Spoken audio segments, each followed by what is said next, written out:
Halo semua, kembali di Torinime. Nah, kali ini saya mau cerita pendapat saya tentang 2 episode awal anime Sakamoto Days. Sebelum mulai, saya mau kasih disclaimer dulu nih. Pendapat yang saya bagikan ini murni dari sudut pandang seorang non-manga reader. Jadi saya sama sekali belum baca manganya, hanya tahu sedikit dari sinopsisnya aja. Kalau kalian penasaran gimana sih Sakamoto Days di mata seorang yang nggak punya ekspektasi apapun soal adaptasinya, yuk tonton video ini sampai habis. Langsung aja kita bahas episode pertama. Secara grafis rasanya biasa aja, nggak jelek tapi juga nggak yang istimewa. Tapi kalau saya lihat dari perspektif studio yang mengerjakan, jadi saya secara pribadi ngerasa kualitas seperti ini masih bisa diterima. Tapi ada satu momen yang cukup bikin saya bingung, tepatnya di menit 9.28 detik yang ini. Ada adegan di mana bos geng mafia teriak sambil berdiri waktu nelpon scene.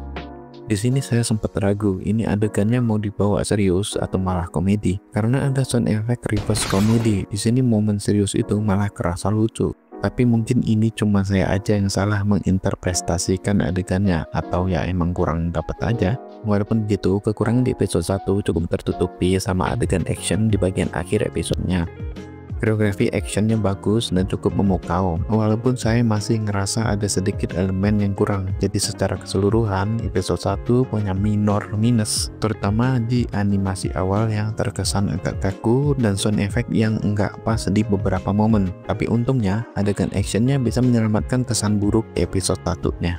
Berlanjut ke episode 2, di sini saya bisa bilang Sakamoto Days mulai menunjukkan jati dirinya. Episode ini penuh dengan adegan action yang seru dan intens. Jadi elemen badass-nya dari Sakamoto benar-benar terlihat. Kalau kita bandingkan sama episode pertama, episode kedua kerasa lebih solid. Masalah-masalah kecil di animasi atau momen yang miss dari episode sebelumnya udah mulai bisa diperbaiki. Walaupun saya masih ngerasa ada sesuatu yang kurang, entah itu di koreografi, animasi, atau juga di art style-nya. Tapi seenggaknya episode 2 lebih memuaskan lah ketimbang episode 1. Selain itu ada satu hal yang bikin saya seneng juga di episode ini. Sugita Tomokazu yang juga seiyuu favorit saya akhirnya dapat lebih banyak dialog. Berkali nggak tahu siapa sih Sugita Tomokazu ini. Dia itu pengisi suara dari Sakata Gintoki dari anime Gintama.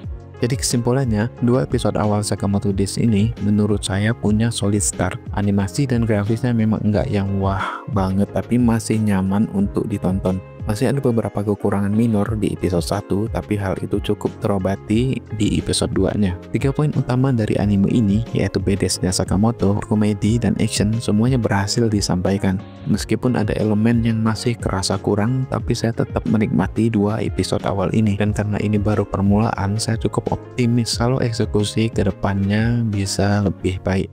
Saya sendiri bakalan terus ngikutin anime ini sampai selesai, sampai tamat pastinya. Nah, gimana menurut kalian? Kalian udah nonton Sakamoto Days atau belum? Kalau udah, tulis pendapat kalian di kolom komentar. Jangan lupa like, share, dan subscribe di Torinime. Terima kasih telah menonton dan sampai jumpa di video berikutnya.